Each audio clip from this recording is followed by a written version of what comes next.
we'd like to welcome the 2025 Zurich Classic New Orleans champions, Andrew Novak and Ben Griffin. Guys, it's an incredible finish there coming down the stretch. And Ben, I'll start with you. You've had your fair share of close calls and on tour, and you've been chasing this for a while. But how gratifying is it to finally hunt this one down? Yeah, I think for both Andrew and I, it kind of felt like it was only a matter of time out here. We both put ourselves in the mix a bunch, especially this season, but even going back to last season. Just a lot of hard work between both of us. And, for me personally, it means the world to finally get it paid off or to finally get it done. And so couldn't think of a better guy to get it done with right here with Andrew.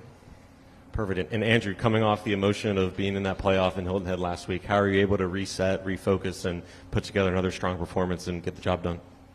Yeah, I played well last week down the stretch, which was good to look back on. Like that was a positive. There have been times down the stretch where I've had chances and haven't played particularly well. So I took some positives into this week. You never really know when you're going to get your first one, but we put ourselves in position again. Luckily, I had Ben there for me today, and he carried down the stretch, and just so exciting to get our first win together. Awesome. All right, guys, we'll open up for questions. If you have a question, raise your hand. We'll get a microphone over to you. We'll start over here with Brody. Pass one there. Yeah, I mean, for two guys that have come close and, been waiting for this moment, I'm curious, what was it like having that delay with a 3-shot lead, almost having to sit on this moment finally happening, and what was it like coming back out, maybe, trying to get back into it? Yeah, we had the delay yesterday. It was almost the exact same. Like, we were on 10T yesterday. We're on 8 green today. We kind of went, sat down for an hour, reset, went back out there. It wasn't, the start we wanted, going bogey straight out of it. But honestly, it was an hour and a half delay, but it never rained. So the sun baking on the greens, it firmed up everything. I mean, the greens were getting really crispy, browned out. It made it play very difficult when we got out. It really was almost like a different golf course when we went back out there. A lot like firmer bounces, basically. So I think we did a decent job adjusting to that after we kind of recognized it. And definitely I would say after the delay, pars were a pretty good score. There probably weren't a ton of birdies being made after we went back out. Yeah, I mean, he basically said everything that I probably would say. But, starting with a 3-shot lead, going into the round, we were pretty motivated to kind of expand that. And you never want to, make it as close as you do down the stretch. Fortunately for us, I think we did a great job hanging in there. Both of us, Andrew gives me some credit, but he hit some phenomenal shots down the stretch as well. 17, that tee shot is not easy with the wind off the right after just seeing Frankie do what he did. And so it was awesome to see that, stay on land, and was an awesome moment for both of us when I got it down. And Andrew, I mean, you're on a pretty epic run right now. I'm curious, just how you felt the last few weeks up until maybe an hour ago of that balance of you're probably having the biggest career-changing run of your careers thus far, but also that frustration, of coming so close. Where did you fall in the balance with that?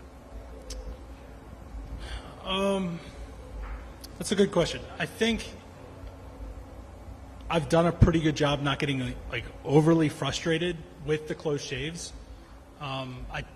I've been trying to take as many positives from each as I can, because the idea is, I can put myself in that position as many times as I'm able to. I want to get better each time I'm in that position. I want to be more comfortable. I want to have things that I can look back on and improve on. So, yeah, it's frustrating, but it's also nice going into a tournament knowing you're playing well. So, coming into this week, I knew I was playing well. Ben's been playing good golf. This is a perfect golf course for us. There was a lot of confidence coming into this week for sure. All right, you want over here? Yeah. Hi, good evening. Andrew Greenstein on Louisiana Radio Network. Speaking of birdies, can you take us through the 17th hole? You and the team that you were partnered with were tied going into the 17th. Take us through it. That was the key hole of the tournament. You two birdied. They bogeyed. There was another team in there, the Hogard brothers, ended up birdieing on 18, but your birdie on 17 basically won the tournament. Can you take us through that hole?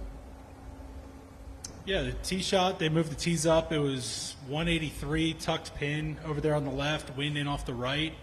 My play didn't really change much based on what they had done.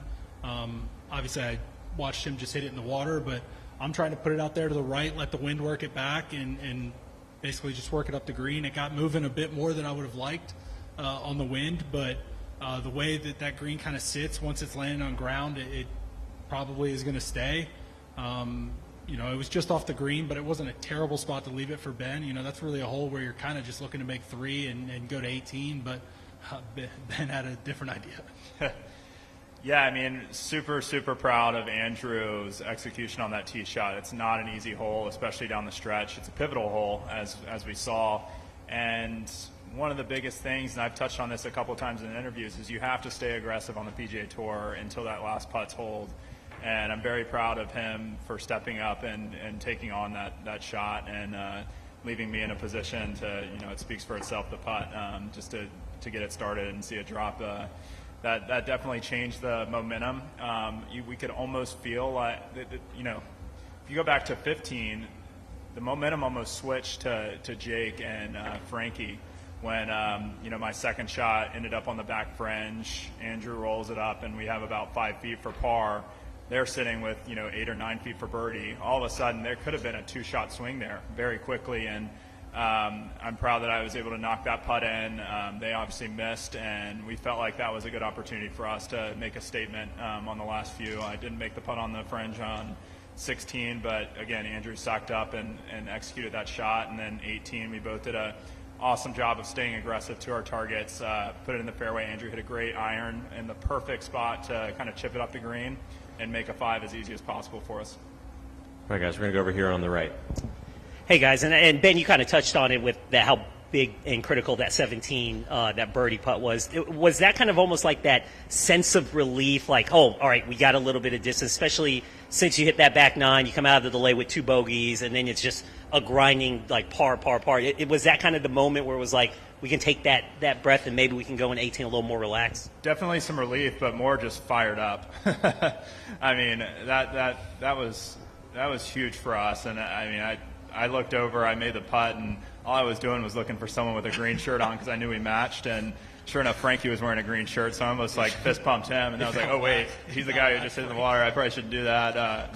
Found Andrew, but yeah, no lead safe on tour, you got to stay aggressive down the stretch. That was huge for us, and 18's, it's still not the easiest finishing hole when you're trying to lock up a tour win, and so really proud of the way we both executed shots on 18, and I'm proud of the way Andrew lagged up that 12-footer for me to tap it right in. All right, we'll go over here to Brett, who's out front. I was never going to make that one. All right, over here on your left, Brett Martell with AP. Ben, could you give us maybe some background on what led to your partnership in this tournament, and also maybe how you felt it helped the team's confidence, or how nice it was to have a partner who had been playing the way that Andrew had been playing the last month? Yeah, we were both really excited, I think, to play with each other, and it's been awesome to follow Andrew's success the last few weeks. I just missed out on both the Masters and the RBC Heritage, but leading up to that, Andrew was playing incredible golf. I was playing pretty good golf. I had gotten in the mix a little bit earlier on in the season, but my last the last month I didn't play 2 of the weeks, and the other 2 weeks I finished maybe a top 20 and a top 40. So my game was fine, but yeah, it was the partnership kind of was easy. We've talked about partnering up the last couple of years, and obviously looking now, we should have just started from the get-go 2 years ago, but that was probably my fault when one of my college teammates, Ryan Gerard, needed a spot a couple years ago, and we paired together. So, but yeah, me and Andrew have known each other since junior golf, since probably we were 14 or 15. He's from the Triangle, Cary, Raleigh area in North Carolina. I'm from Chapel Hill. He ended up growing up in Mount Pleasant, South Carolina. I was in North Carolina, but we still played a lot of Carolinas Golf Association events together, different opens, and then as we went into college, we didn't really play against each other that much until kind of the summertime. He was at Wofford, I was at North Carolina. Our schedules were just different. And then, no, I mean, you guys still play great events. We just, for some reason, didn't play the same ones. But we didn't get invited to those events. But no, we both lived in Sea Island.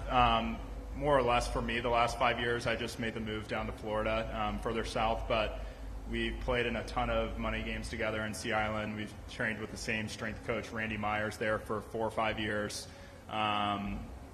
we've done just about everything in our career together. I mean, Andrew's been one step ahead of me, I would say, since I got into professional golf. He was on the Korn Ferry Tour, and then I got on the next year. Then I fell off. He stayed on. He got his tour card.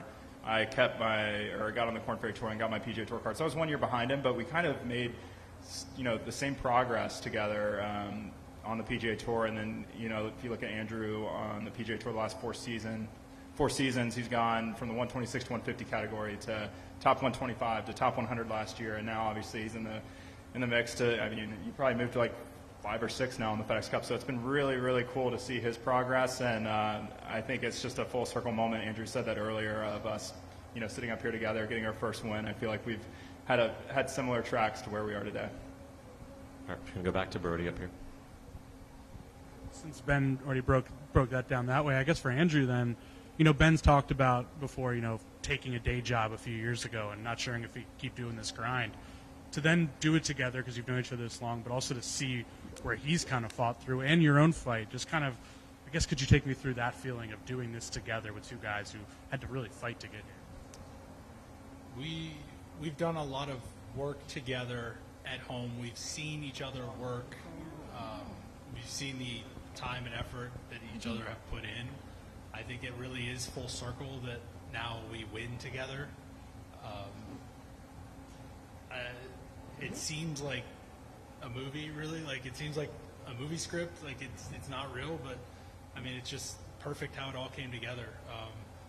Ben was, he was on Korn Ferry when I was on PGA Tour at first, but we'd still be at home. He'd be putting in the work. Like, I kind of knew he was going to bounce back. Once he had his little sabbatical, like when he came back, like the mindset was there, the focus was there. Like, that kind of like locked you in almost. Like, got your priorities like back in order, I guess. And I mean, since then, you didn't last very long on the Korn Ferry Tour. You're right out here where you belong. So. All right. Any other questions? All right, guys. Well, PGA Tour winners at last. Ben, Andrew, congratulations, guys. Well deserved. Appreciate that. Thank you.